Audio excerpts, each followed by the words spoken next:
خوش آمدید بایوپلس سائنس کی دنیا سے باخبر رہنے کے لیے ہمارے ساتھ جڑے رہیں، سبسکرائب کریں اور نوٹیفیکیشن آن رکھیں۔ اس سلسلے میں جیمز بیرٹ کی کتاب آور فائنل انوینشن میں پیش کردہ دلائل اور شواہد کا جائزہ لیا گیا ہے، جو جدید مصنوعی ذہانت، اس کی ابتدا اور اس کی ترقی کو تشکیل دینے والے اہم کرداروں سے متعلق ہے۔ تو آئیے اس کا جائزہ لیتے ہیں۔ کتاب کا جو مرکزی خیال ہے وہ ایک بہت ہی سادہ لیکن شاید پریشان کن سوال پر مبنی ہے کہ کیا ہوگا اگر ہم کوئی ایسی چیز بنا دیں جو ہم سے زیادہ ذہین ہو اور ہم اسے کنٹرول نہ کر سکیں۔ بالکل، اور یہی اس پوری گفتگو کا سب سے اہم نقطہ ہے۔ تو آج ہم اسی سوال کے مختلف پہلوؤں پر بات کریں گے۔ یہ خطرہ کتنا حقیقی ہے، کون لوگ ہیں اس دوڑ میں، اور ہم یہاں تک پہنچے کیسے ہیں۔ کتاب اسے کسی نئے ٹول یا سافٹ ویئر کے طور پر نہیں دیکھتی، یہ ایک مکمل طور پر نئی قسم کی ذہانت بنانے کی کوشش ہے جو اپنے بنانے والوں سے ہی آگے نکل جائے۔ جی، ممکنہ طور پر۔ اور اس بحث کو ٹھیک سے سمجھنے کے لیے کتاب شروع میں ہی 3 اہم قسمیں واضح کر دیتی ہے تاکہ کوئی غلط فہمی نہ رہے۔ ٹھیک ہے، تو یہ کون سی قسمیں ہیں؟ کیونکہ آج کل تو ہر چیز کو ہی اے آئی کہا جا رہا ہے۔ پہلی ہے نیرو اے آئی، یعنی محدود اے آئی۔ یہ وہ اے آئی ہے جو آج ہماری زندگیوں کا حصہ ہے۔ جیسے گوگل سرچ یا فون کا وائس اسسٹنٹ؟ بالکل، یا وہ سافٹ ویئر جو شطرنج میں دنیا کے بہترین کھلاڑی کو ہرا دیتا ہے۔ یہ سب ایک مخصوص کام میں بہت اچھے ہیں، لیکن وہ صرف وہی ایک کام کر سکتے ہیں۔ اچھا، شطرنج کھیلنے والا پروگرام میری ای میلز نہیں لکھ سکتا؟ بالکل نہیں، یہ تو سمجھ میں آتا ہے۔ اور دوسری سطح؟ دوسری سطح ہے اے جی آئی، یعنی آرٹیفیشل جنرل انٹیلیجنس۔ یہ ہوئی انسانی سطح کی ذہانت؟ جی، ایک ایسی مشین جو سیکھ سکتی ہے، وجہ اور منطق استعمال کر سکتی ہے، منصوبہ بندی کر سکتی ہے، بالکل ویسے ہی جیسے ایک انسان کرتا ہے۔ اور ہم ابھی وہاں تک نہیں پہنچے ہیں۔ نہیں، ابھی نہیں، لیکن بہت سی لیبز اسی مقصد کے لیے کام کر رہی ہیں۔ لیکن کتاب کا اصل خوف تو اس سے بھی آگے کا ہے۔ جی، وہ ہے تیسری سطح، A S I, artificial super intelligence, ایک ایسی ذہانت جو ہم سے ہزاروں گنا زیادہ ہو۔ کتاب اس کا کیا مطلب بتاتی ہے؟ دیکھیں، کتاب کہتی ہے کہ اے جی آئی سے اے ایس آئی تک کا سفر ایک اور سیڑھی چڑھنے جیسا نہیں ہے۔ یہ ایک پہاڑ کی چوٹی پر پہنچ کر ایک قدم آگے بڑھانے جیسا ہے۔ کتاب کا سب سے بڑا خوف یہ ہے کہ جیسے ہی ہم اے جی آئی حاصل کریں گے، وہ مشین خود کو بہتر بنانا شروع کر دے گی۔ اور وہ اے جی آئی سے اے ایس آئی تک کا سفر شاید مہینوں، دنوں یا گھنٹوں میں طے کر لے۔ یہ ایک ایسا دھماکہ ہوگا جس کی رفتار کو ہم سمجھ بھی نہیں پائیں گے۔ یہ واقعی خوفناک خیال ہے، لیکن یہ سب آج اتنا اہم کیوں ہو گیا ہے؟ یہ باتیں تو کئی دہائیوں سے ہو رہی ہیں، تو اب ایسا کیا بدل گیا؟ کتاب کے مطابق اس کی وجہ 3 چیزیں ہیں جو ایک ساتھ مل کر ایک طوفان کی شکل اختیار کر رہی ہیں۔ اچھا۔ پہلا ہے کمپیوٹنگ کی طاقت۔ ہمارے کمپیوٹرز کی رفتار اور صلاحیت اتنی بڑھ گئی ہیں کہ وہ انسانی دماغ کی پروسیسنگ کی رفتار کو بھی پیچھے چھوڑ رہی ہیں۔ اور دوسری وجہ؟ ڈیٹا۔ جی، دوسرا ہے ڈیٹا کی فراوانی۔ اور ڈیٹا سے مراد صرف زیادہ ڈیٹا نہیں ہے، بلکہ ایک ناقابل تصور حد تک زیادہ ڈیٹا ہے۔ کتاب میں ایگزابائٹس کا ذکر ہے۔ آپ نے بالکل صحیح کہا، اے آئی اسی سمندر سے سیکھ رہی ہے، یہ اس کے لیے خام مال ہے۔ اور تیسرا عنصر؟ تیسرا اور سب سے اہم عنصر ہے الگوریدم میں بہتری۔ وہ طریقے جن سے ہم اے آئی کو سکھاتے ہیں، یعنی مشین لرننگ کے ماڈلز، وہ بہت زیادہ جدید ہو گئے ہیں۔ تو جب یہ تینوں چیزیں، تیز رفتار کمپیوٹر، بے تحاشا ڈیٹا اور بہتر الگوریدم، مل جاتی ہیں، تو یہ اے آئی کی صلاحیتوں میں ایک دھماکہ خیز اضافے کا باعث بنتی ہیں۔ اسی لیے کتاب میں ایک جگہ کہا گیا ہے، سپر انٹیلیجنس پر ایک بامعنی بحث کے لیے یہ سمجھنا ضروری ہے کہ سپر انٹیلیجنس صرف ایک اور ٹیکنالوجی نہیں ہے، یہ یکسر مختلف ہے۔ اگر یہ ٹیکنالوجی اتنی تیزی سے آگے بڑھ رہی ہے تو پھر سوال یہ ہے کہ اس آگ سے کھیل کون رہا ہے؟ کون ہے وہ لوگ اور ادارے؟ کتاب میں اس دوڑ میں شامل کئی اہم گروہوں کی نشاندہی کی گئی ہے، اور سب کے مقاصد مختلف ہیں۔ جیسے کہ؟ سب سے پہلے تو بڑی کارپوریشنز ہیں، گوگل، مائکروسافٹ، میٹا۔ ان کا مقصد تو منافع اور تجارتی برتری ہوگا۔ جی بالکل، وہ بہتر پروڈکٹس بنا کر مارکیٹ پر قبضہ کرنا چاہتی ہیں۔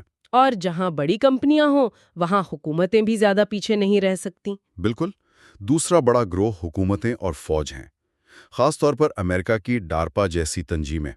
وہ اسے قومی سلامتی اور اسٹریٹجک فائدے کے لیے تیار کر رہی ہیں۔ اور انہیں یہ ڈر بھی ہوگا کہ کوئی اور ملک ان سے آگے نہ نکل جائے۔ جی، خاص طور پر چین کا ڈر۔ تو یہ ایک نئی قسم کی ہتھیاروں کی دوڑ بن چکی ہے۔ تو ایک طرف منافع کی دوڑ ہے، دوسری طرف فوجی برتری کی۔ یہ تو ایک ایسی ریس لگتی ہے جس میں کوئی بھی بریک نہیں لگانا چاہے گا۔ اور یہی کتاب کا مرکزی نقطہ ہے۔ ان دو بڑے گروہوں کے علاوہ اسٹارٹ اپس بھی ہیں، چھوٹی تیز رفتار کمپنیاں جو کوئی نئی چیز بنا کر مارکیٹ میں تہلکہ مچانا چاہتی ہیں۔ صحیح۔ اور آخر میں ہیں ایکیڈیمک لیبز، یونیورسٹیاں اور تحقیقی ادارے جو اکثر خالصتاً سائنسی تجسس کی بنیاد پر کام کرتے ہیں۔ تو کتاب کے مطابق اصل خطرہ صرف ٹیکنالوجی نہیں بلکہ انسانی مقابلہ بازی ہے۔ بالکل، یہ مسابقت ایک انتہائی خطرناک صورتحال پیدا کرتی ہے۔ ہر کوئی فرسٹ موور ایڈوانٹیج حاصل کرنا چاہتا ہے۔ یعنی جو بھی سب سے پہلے ایس حاصل کرے گا ممکنہ طور پر دنیا کا سب سے طاقتور وجود بن جائے گا۔ یہ ایک ایسا انعام ہے جس کے لیے کوئی بھی گروہ بڑے سے بڑا خطرہ مول لینے کو تیار ہو سکتا ہے۔ تو حفاظت پر رفتار کو ترجیح دی جا رہی ہے۔ جی، کیونکہ کسی کو بھی پیچھے رہ جانے کا خوف ہے۔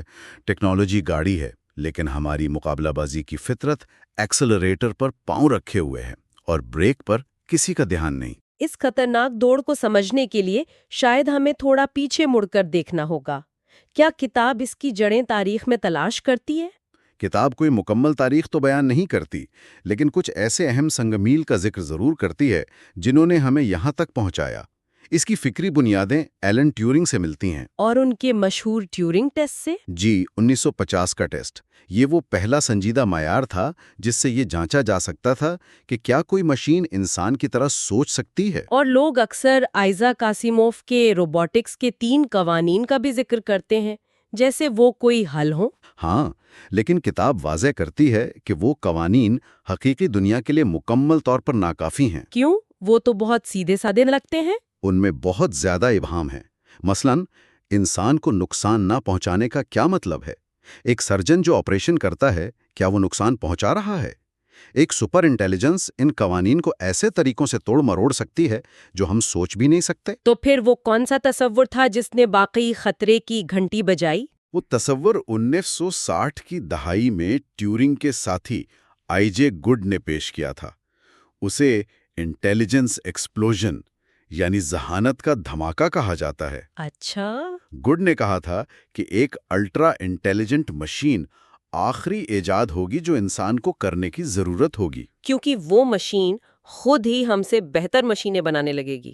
بالکل، یہ وہ بنیادی خیال ہے کہ ایک ذہین مشین خود کو اور زیادہ ذہین بنانے والی مشینیں بنائے گی، اور یہ سلسلہ تیز سے تیز تر ہوتا جائے گا، یہاں تک کہ انسانی ذہانت بہت پیچھے رہ جائے گی۔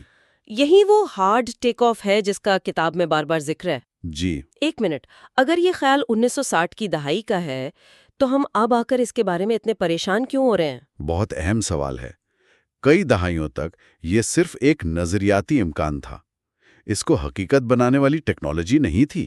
آئی جے گڈ نے منزل تو دیکھ لی تھی، لیکن وہاں تک پہنچنے والی گاڑی ابھی نہیں بنی تھی۔ اور وہ گاڑی اب بن چکی ہے۔ جی، وہ 3 چیزیں جو ہم نے پہلے ذکر کیں، بے پناہ کمپیوٹنگ پاور، ڈیٹا کے سمندر اور جدید الگورتھم، یہ وہ انجن ہے جو اب چل پڑا ہے اور ہر روز تیز ہو رہا ہے۔ تو اس کا مطلب یہ ہے کہ خطرہ کسی بدنیتی پر مبنی اے آئی کا نہیں، جیسا کہ فلموں میں دکھایا جاتا ہے، بالکل، بلکہ ایک ایسی ذہانت کا ہے جو ہمارے وجود سے مکمل طور پر لا تعلق ہو۔ بالکل۔ اور کتاب میں ایک بہت مشہور اقتباس ہے جو اس خیال کی بہترین عکاسی کرتا ہے۔ اے آئی آپ سے نفرت نہیں کرتی اور نہ ہی محبت کرتی ہے، لیکن آپ ایٹم سے بنے ہیں جنہیں وہ کسی اور کام کے لیے استعمال کر سکتی ہیں۔ یہ لائن تو واقعی بہت بے چین کرنے والی ہے۔ ہم اس کا مطلب تو یہ ہوا کہ اس کی نظر میں ہماری حیثیت چیونٹیوں سے زیادہ نہیں ہوگی جن کے گھر پر ہم انجانے میں پیر رکھ دیتے ہیں۔ شاید اس سے بھی کم۔ ہم اس کے راستے میں صرف ایک رکاوٹ ہوں گے، یا اس سے بھی بدتر، صرف ایک وسیلہ۔ یہی کتاب کا انتباہ ہے۔ خطرہ دشمنی کا نہیں بلکہ اہداف کے ٹکراؤ کا ہے۔ جی، اگر ایک سپر انٹیلیجنس کا مقصد کائنات میں زیادہ سے زیادہ پیپر کلپس بنانا ہے اور اسے اس کے لیے توانائی اور مادہ چاہیے، تو وہ شاید ہمارے سیارے کو اور ہمیں بھی خام مال کے طور پر دیکھے، بغیر کسی نفرت یا غصے کے۔ بالکل۔ اگلے حصے میں ہم تکنیکی راستے، سیلف امپروومنٹ اور ممکنہ فیلئر موڈز کا مفصل مطالعہ کریں گے۔ Paths to superintelligence, failure modes, speed and irreversibility۔ آج کے تجزیے کے اختتام پر ایک سوال سوچنے کے لیے چھوڑ جاتے ہیں۔ کتاب اے آئی کو جوہری ٹیکنالوجی جیسی دوہری استعمال کی ٹیکنالوجی قرار دیتی ہے۔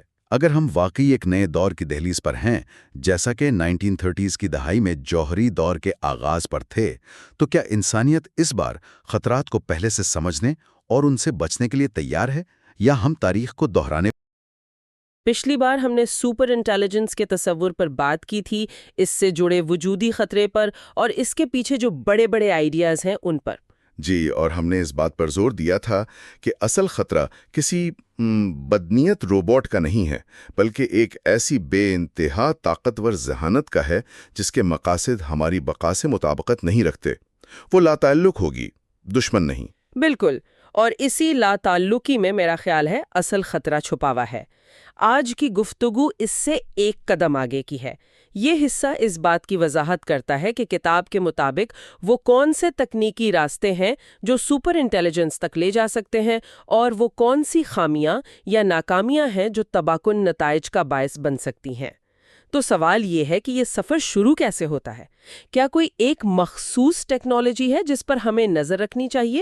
یہ ایک بہت اہم سوال ہے، اور کتاب کا جواب جو ہے وہ کافی دلچسپ ہے۔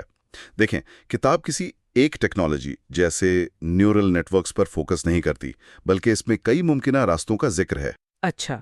جیسے موجودہ اے آئی ماڈلز کو بے تحاشا بڑا کرنا، یا پھر انسانی دماغ کی مکمل ڈیجیٹل کاپی تیار کرنا جسے ہول برین ایمیولیشن کہتے ہیں، یا پھر ان سب کا کوئی ملاپ بھی ہو سکتا ہے۔ یعنی کئی مختلف سڑکیں ہیں جو ایک ہی منزل کی طرف جا رہی ہیں۔ بالکل، اور کتاب کا جو مرکزی نقطہ ہے وہ یہ ہے کہ اصل خطرہ اس بات میں نہیں کہ ہم کون سی سڑک چنتے ہیں، بلکہ اس بات میں ہے کہ منزل پر پہنچنے کے بعد کیا ہوتا ہے۔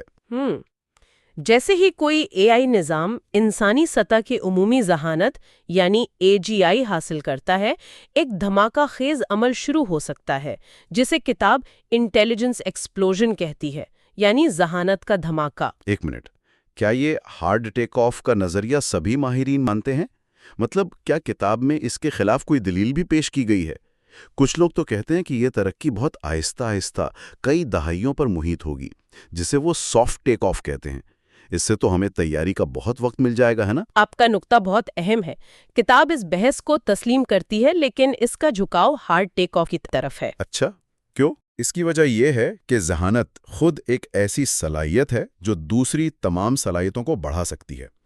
ایک بار جب ایک مشین انسان جتنی ذہین ہو جائے کہ وہ خود اے آئی پر تحقیق اور ڈیولپمنٹ کر سکے، تو وہ انسانوں سے بہت تیزی سے کام کرے گی۔ صحیح۔ انسانوں کو سونے کی، کھانے کی، میٹنگز کی ضرورت ہوتی ہے۔ ایک ڈیجیٹل ذہن تو 24 گھنٹے روشنی کی رفتار سے کام کر سکتا ہے۔ اس لیے کتاب یہ دلیل دیتی ہے کہ AGI سے سپر انٹیلیجنس تک کا سفر شاید دنوں، گھنٹوں یا ہو سکتا ہے منٹوں میں طے ہو جائے۔ تو اصل مسئلہ وقت کی غیر یقینی صورتحال ہے۔ ہم یہ تو جانتے ہیں کہ طوفان آ رہا ہے، لیکن یہ نہیں جانتے کہ وہ 1 گھنٹے میں آئے گا یا 10 سال میں، اور یہی چیز کسی بھی قسم کی تیاری کو تقریباً ناممکن بنا دیتی ہے۔ بالکل، اور یہی اس حصے کا پہلا کلیدی نقطہ ہے۔ رفتار کی غیر یقینی صورتحال تیاری کو بے حد پیچیدہ بنا دیتی ہے۔ اگر ہمارے پاس 50 سال ہیں تو ہم عالمی معاہدے کر سکتے ہیں، حفاظتی پروٹوکولز بنا سکتے ہیں، لیکن اگر ہمارے پاس صرف 50 گھنٹے ہیں تو ہم کچھ بھی نہیں کر سکتے، ہم بس مسافر ہوں گے۔ یہ رفتار والی بات ہی سب سے زیادہ پریشان کن ہے، اور آپ نے کہا کہ اس رفتار کے پیچھے جو انجن ہے وہ ہے خود کو بہتر بنانے کا عمل۔ یہ سننے میں تو کسی سائنس فکشن فلم کا آئیڈیا لگتا ہے۔ آئیے اسے تھوڑا کھولتے ہیں۔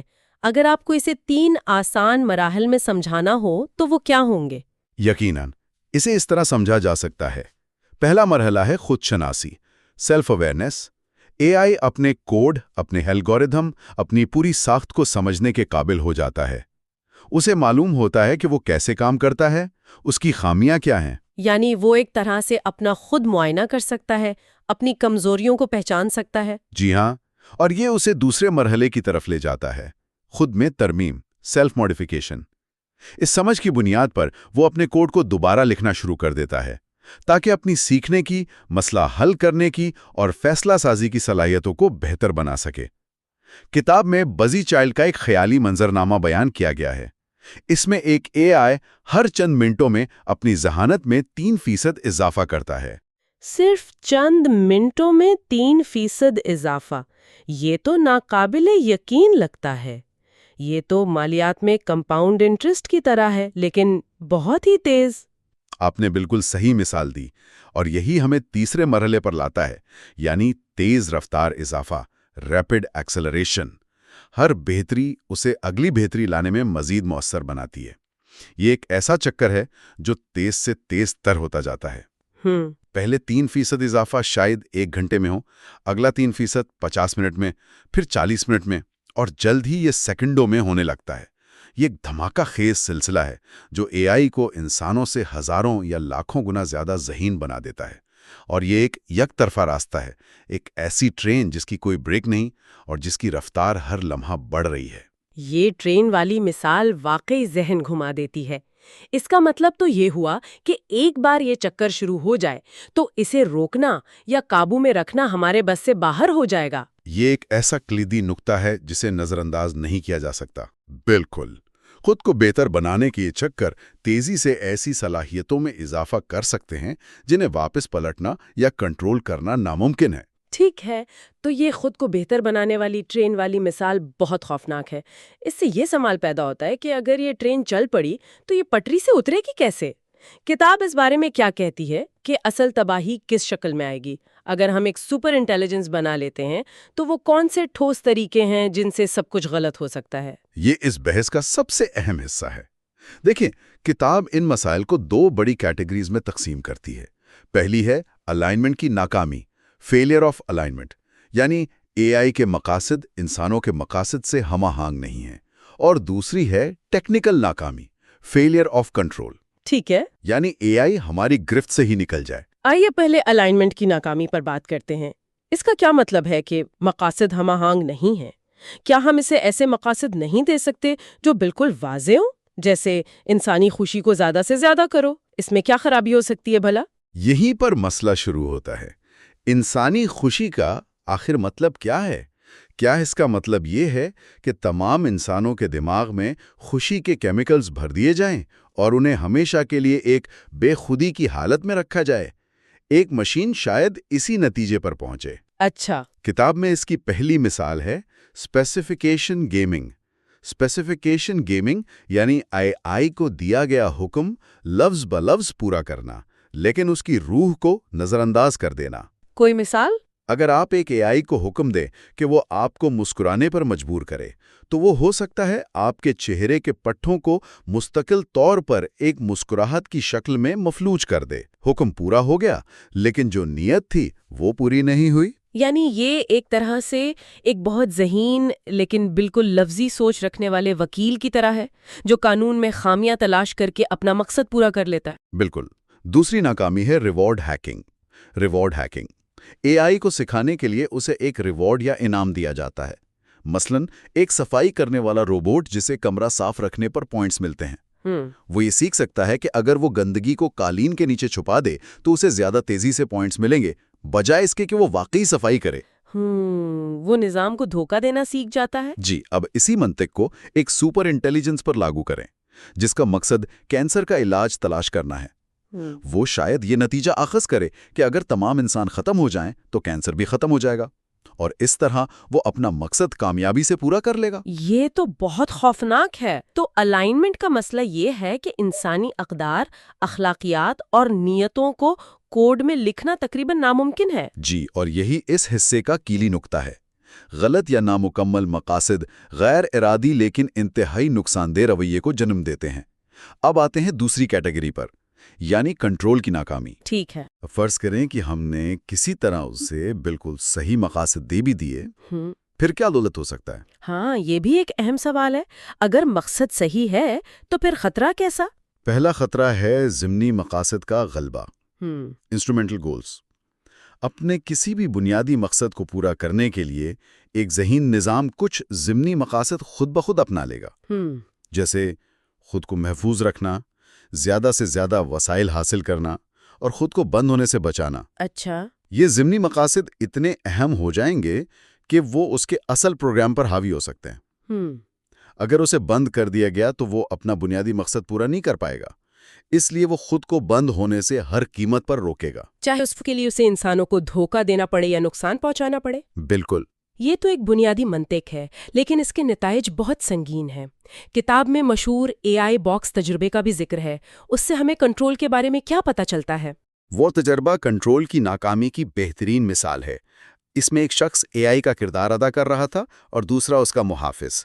ان کے درمیان صرف ٹیکسٹ کے ذریعے بات ہو سکتی تھی، اور محافظ کا کام تھا AI کو ایک ورچوئل باکس سے باہر نہ آنے دینا۔ کئی بار AI کا کردار ادا کرنے والے نے صرف باتوں سے محافظ کو قائل کر لیا کہ وہ اسے باہر آنے دے۔ صرف باتوں سے؟ جی، اگر ایک انسان دوسرے انسان کے ساتھ ایسا کر سکتا ہے تو سوچیں ایک سپر انٹیلیجنس جو انسانی نفسیات کو ہم سے لاکھوں گنا بہتر سمجھتی ہو، وہ ہمیں کتنی آسانی سے دھوکہ دے سکتی ہے۔ صحیح، وہ ہماری ہمدردی، ہمارے خوف، ہماری لالچ، ہر چیز کا استحصال کر سکتی ہے۔ بالکل۔ اور آخری تکنیکی ناکامی کیا ہے؟ وہ ہے ناقابل سمجھ ہونا، انسکروٹیبلٹی، یا جسے بلیک باکس کا مسئلہ کہتے ہیں۔ ایک سپر انٹیلیجنس کے خیالات اور منصوبے اتنے پیچیدہ ہوں گے کہ انسان انہیں سمجھ ہی نہیں پائیں گے۔ اسے ایسے سوچیں جیسے آپ ایک بلی کو شطرنج کھیلنا سکھانے کی کوشش کر رہے ہوں، آپ اس کی چالوں کو کبھی نہیں سمجھ پائیں گے۔ اب اس فرق کو اربوں گنا بڑھا دیں۔ کتاب کہتی ہے ہمیں گہرائی میں یہ معلوم نہیں ہوگا کہ خود آگاہ نظام کیا کریں گے اور کیسے کریں گے۔ یہ ناقابل فہم ہونا غیر متوقع تباہی کا باعث بن سکتا ہے۔ جب تک ہمیں نتائج کا اندازہ ہوگا بہت دیر ہو چکی ہوگی۔ یہ چاروں نکات واقعی بہت سنگین ہیں۔ جب بھی یہ بحث ہوتی ہے تو لوگ اکثر ایسیموف کے روبوٹکس کے 3 قانون کا ذکر کرتے ہیں کہ بس یہ قانون AI میں ڈال دو اور سب ٹھیک ہو جائے گا۔ کتاب اس آسان حل کو کیوں مسترد کرتی ہے؟ دیکھیں، کتاب کے مطابق وہ بالکل ناکافی ہیں۔ وہ ایک سائنس فکشن کہانی کے لیے بنائے گئے تھے، حقیقی دنیا کی انجینئرنگ کے لیے نہیں۔ ان کے الفاظ جیسے نقصان پہنچانا یا حکم یہ بہت مبہم ہے۔ کیا ایک سرجن جو آپریشن کرتا ہے وہ نقصان پہنچا رہا ہے؟ صحیح۔ کیا جذباتی نقصان بھی اس میں شامل ہے؟ اسیموف خود بھی اپنی کہانیوں میں ان قانونوں کی خامیوں کو کہانی کا مرکزی نقطہ بناتے تھے۔ وہ ایک ادبی تصور ہیں، کوئی ٹھوس حفاظتی حل نہیں۔ تو اس کا مطلب ہے کہ ہمارے پاس کوئی آسان جواب نہیں ہے۔ تکنیکی کمزوریاں جیسے کہ ناقابل فہم ہونا قابل اعتماد کنٹرول کو تقریباً ناممکن بنا دیتی ہیں۔ بالکل، اور یہی اس بحث کا نچوڑ ہے۔ تو آج کی گفتگو کا خلاصہ یہ ہے کہ سپر انٹیلیجنس تک پہنچنے کے کئی راستے ہو سکتے ہیں، لیکن اصل خطرہ اس کے بعد شروع ہونے والے انٹیلیجنس ایکسپلوژن میں ہے، جو خود کو بہتر بنانے کے ایک بے قابو چکر سے چلتا ہے۔ اور اگر یہ بن گئی تو اس کی ناکامی کے طریقے 2 طرح کے ہیں۔ یا تو اس کے مقاصد ہمارے مقاصد سے الگ ہوں گے، یا پھر وہ ٹیکنیکی طور پر اتنی پیچیدہ اور ناقابل فہم ہوگی کہ ہمارے کنٹرول سے باہر ہو جائے گی۔ یہاں سوچنے کے لیے ایک حتمی نقطہ یہ ہے، کتاب یہ دلیل دیتی ہے کہ سپر انٹیلیجنس کسی اور ٹیکنالوجی سے مختلف ہے، جیسے نیوکلیئر ہتھیار یا جینیٹک انجینئرنگ۔ ان ٹیکنالوجیز میں ہم غلطیاں کر کے سیکھ سکتے ہیں۔ چرنوبل ہوا تو ہم نے نیوکلیئر سیفٹی کو بہتر بنایا۔ سپر انٹیلیجنس کے معاملے میں ہمیں اپنی پہلی غلطی سے سیکھنے کا دوسرا موقع نہیں مل سکتا۔ ایک ایسے خطرے کی تیاری کرنے کا کیا مطلب ہے جو اپنی نوعیت کے اعتبار سے شاید صرف ایک ہی بار پیش آئے؟ یہ ایک بہت گہرا اور پریشان کن سوال ہے۔ اگلے اور آخری حصے میں ہم سماجی، معاشی اور اخلاقی اثرات، گورننس اور مصنف کی سفارشات کا آج ہم جس کتاب کا تجزیہ کر رہے ہیں وہ ایک سائنسی حقیقت کی طرح کم اور ایک سنسنی خیز کہانی کی طرح زیادہ محسوس ہوتی ہے۔ ایک ایسی کہانی جس میں انسانیت اپنی تاریخ کی سب سے بڑی ایجاد کرنے کے دہانے پر ہے، لیکن وہی ایجاد اس کی آخری بھی ہو سکتی ہے۔ ہماری آخری ایجاد کے اس آخری حصے میں ہم کتاب کے معاشرتی نتائج، حکمرانی کے چیلنجز اور مصنف کے حتمی نتائج کا گہرائی سے جائزہ لیں گے۔ تو آئیے بڑی تصویر سے شروع کرتے ہیں۔ کتاب کے مطابق جب یہ سپر انٹیلیجنس حقیقت بنے گی تو دنیا کیسی نظر آئے گی؟ کتاب میں ایک بڑی خطرناک AI دوڑ کا ذکر ہے۔ بالکل۔ کتاب اس صورتحال کو سمجھانے کے لیے ایک بڑی دلچسپ مثال دیتی ہے۔ اچھا۔ تصور کریں کہ ایک چوہوں کی قوم ہے جسے ہر وقت بلیوں کی قوم سے خطرہ رہتا ہے۔ اپنی بقا کے لیے وہ چوہے ایک مصنوعی سپر انٹیلیجنٹ محافظ بنانے کا فیصلہ کرتے ہیں۔ ٹھیک ہے۔ یہ مثال اس شدید جغرافیائی و سیاسی دباؤ کو ظاہر کرتی ہے جس کا آج دنیا کو سامنا ہے۔ ہر ملک، ہر بڑی کارپوریشن اس دوڑ میں شامل ہے کیونکہ پہل کرنے والے کا فائدہ یعنی فرسٹ موور ایڈوانٹیج بہت بڑا ہے۔ اور یہ فائدہ صرف معاشی نہیں ہے۔ کتاب کے مطابق جو بھی پہلے مصنوعی سپر انٹیلیجنس یعنی ASI بنائے گا اسے ایک طرح سے پوری دنیا پر ناقابل شکست کنٹرول مل جائے گا۔ جی، اور یہی اس دوڑ کو اتنا خطرناک بناتا ہے۔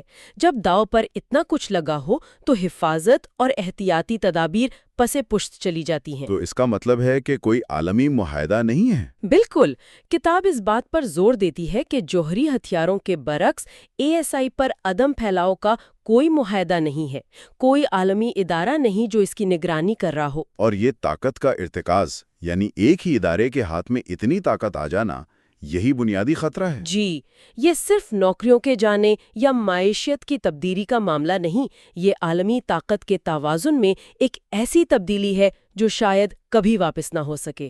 لیکن کیا یہ پہل کرنے والے کا فائدہ کا نظریہ کچھ زیادہ ہی بڑھا چڑھا کر پیش نہیں کیا گیا؟ مطلب تاریخ میں بہت سی ٹیکنالوجیز میں پہلی کوشش کرنے والے ناکام ہوئے ہیں اور بعد میں آنے والوں نے میدان مار لیا۔ کیا کتاب اس پر بات کرتی ہے؟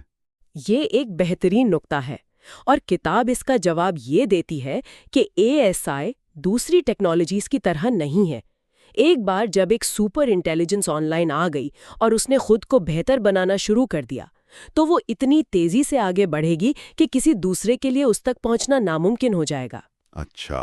یہ ایک ایسی دوڑ ہے جس میں صرف ایک ہی فاتح ہو سکتا ہے، اسی لیے ہر کوئی اتنی جلد بازی میں ہے۔ ٹھیک ہے، تو یہ دوڑ ایک حقیقت ہے، لیکن اس سے جڑا ایک اور بڑا مسئلہ ہے جس پر کتاب بات کرتی ہے، بھروسے کا مسئلہ۔ ہم ایک ایسی چیز پر بھروسہ کیوں نہیں کر سکتے جو ہم سے لاکھوں گنا زیادہ ذہین ہو؟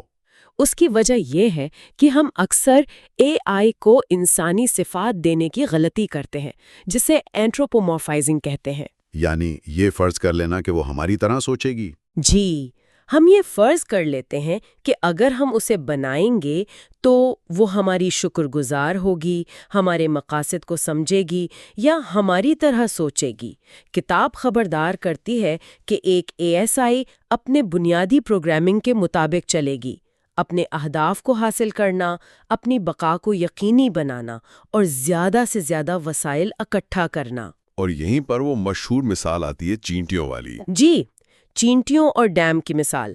جب ہم دریا پر ڈیم بناتے ہیں تو ہمارا مقصد چینٹیوں کو مارنا نہیں ہوتا، ہم ان سے نفرت نہیں کرتے، ہم ان کے بارے میں سوچتے بھی نہیں ہیں۔ وہ بس راستے میں آ جاتی ہیں۔ بالکل، وہ بس ہمارے عظیم منصوبے کے راستے میں آ جاتی ہیں اور ختم ہو جاتی ہیں۔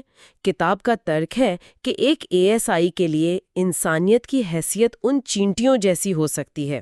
یعنی اگر اسے اپنے مقصد کے لیے ہمارے سیارے کے وسائل چاہیے تو وہ یہ نہیں سوچے گی کہ ان وسائل سے انسان بھی بنے ہوئے ہیں۔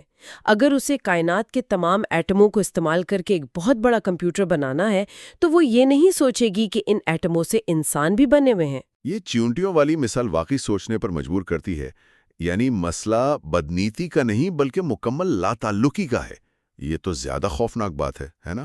بہت زیادہ، کیونکہ آپ کسی سے رحم کی اپیل بھی نہیں کر سکتے جو آپ کو ایک رکاوٹ سے زیادہ کچھ سمجھتا ہی نہ ہو۔ بالکل، یہ بے حسی کا خطرہ ہے، نفرت کا نہیں۔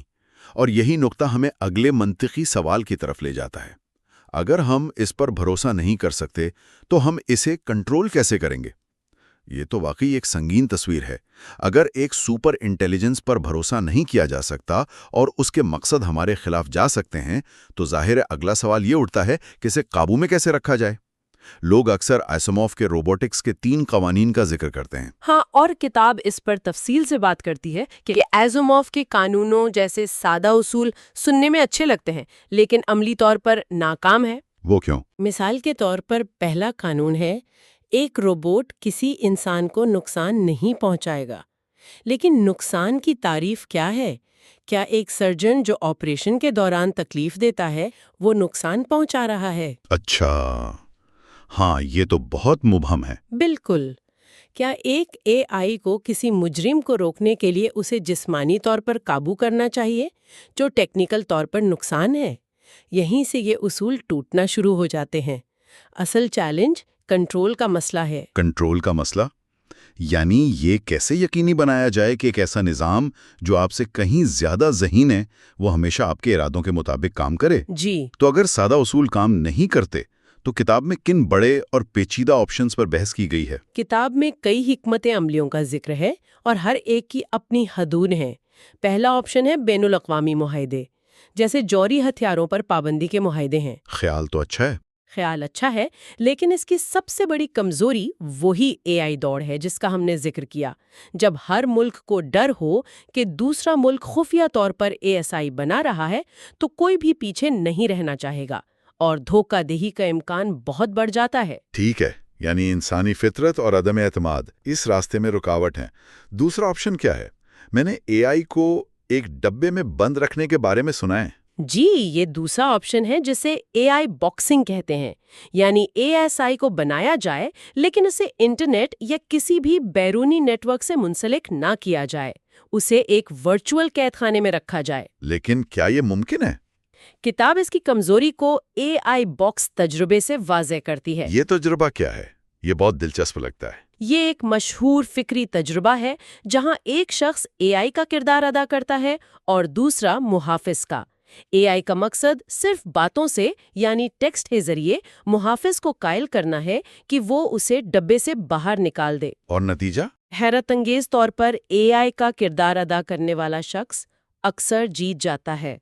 کتاب یہ دلیل دیتی ہے کہ ایک حقیقی سپر انٹیلیجنس جو ہم سے ہزاروں گنا زیادہ ذہین ہو وہ ایسے نفسیاتی، منطقی یا جذباتی دلائل دے سکتی ہے جن کا ہم تصور بھی نہیں کر سکتے. واہ!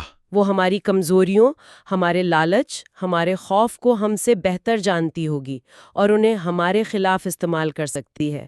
یعنی یہ صرف ایک تکنیکی مسئلہ نہیں بلکہ ایک نفسیاتی جنگ بھی ہے. آپ ایک ایسی چیز کو کیسے قابو کر سکتے ہو جو آپ کے ذہن کو آپ سے بہتر پڑھ سکتی ہو؟ یہی تو سوال ہے. تو بین الاقوامی معاہدے مسابقت کی وجہ سے کمزور ہیں اور باکس میں رکھنا نفسیاتی طور پہ ناکام ہو سکتا ہے. تیسرا آپشن کیا ہے؟ تیسرا آپشن ہے دوستانہ اے آئی یعنی فرینڈلی اے آئی کا نظریہ.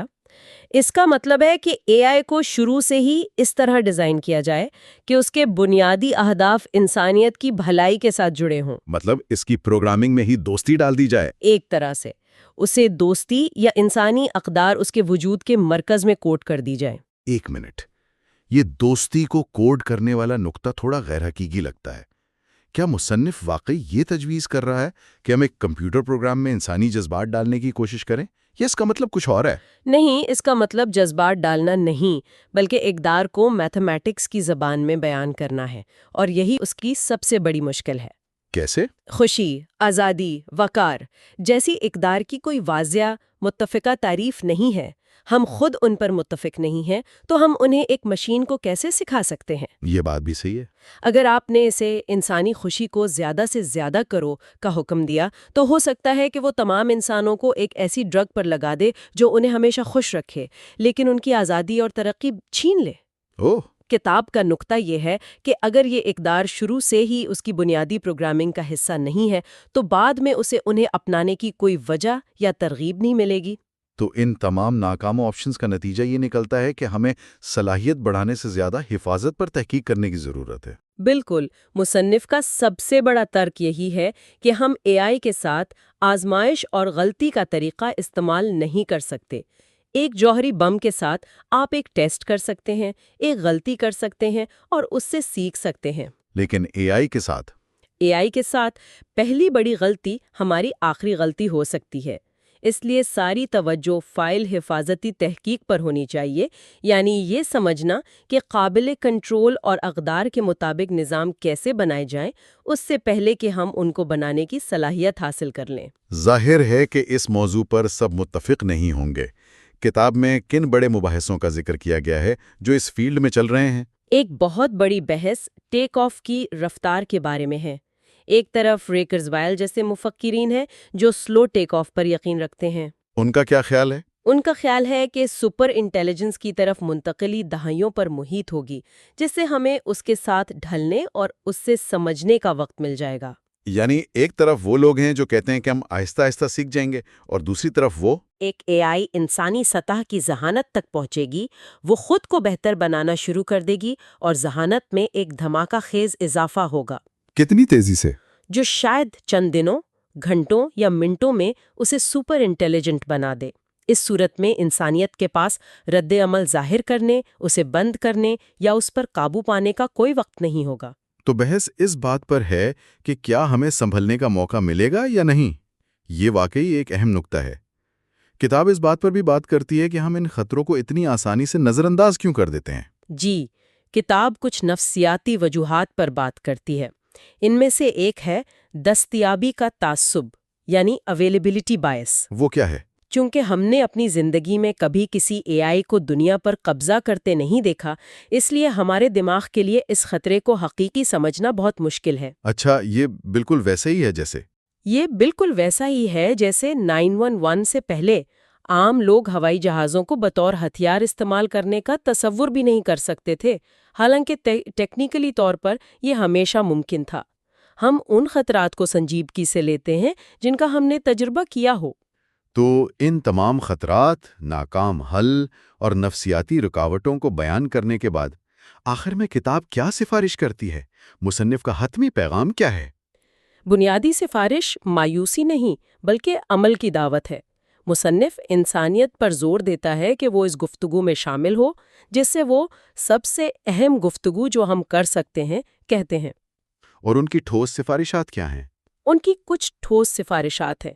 پہلا، فنڈنگ اور توجہ کو اے آئی کی صلاحیتوں کو بڑھانے سے ہٹا کر اس کی حفاظت اور کنٹرول کے مسائل پر مرکوز کیا جائے، یعنی طاقت سے پہلے حفاظت۔ ٹھیک ہے۔ دوسرا، یہ تسلیم کیا جائے کہ یہ ایک منفرد قسم کا خطرہ ہے، یہ جوہری ہتھیاروں یا وبائی امراض جیسا نہیں، کیونکہ اس ممکنہ تباہی کا ذریعہ خود ذہین، تخلیقی اور خود کو پھیلانے والا ہوگا۔ اور تیسرا اور سب سے اہم، اے جی آئی یعنی مصنوعی عمومی ذہانت بنانے سے اس وقت تک گریز کیا جائے جب تک ہم اس کی حفاظت کو یقینی بنانے کے بارے میں بہت بہتر اور قابل اعتماد سمجھ حاصل نہ کر لیں۔ یہ ایک بہت جامع جائزہ تھا۔ آئیے اس پوری بحث کو سمیٹنے کی کوشش کرتے ہیں۔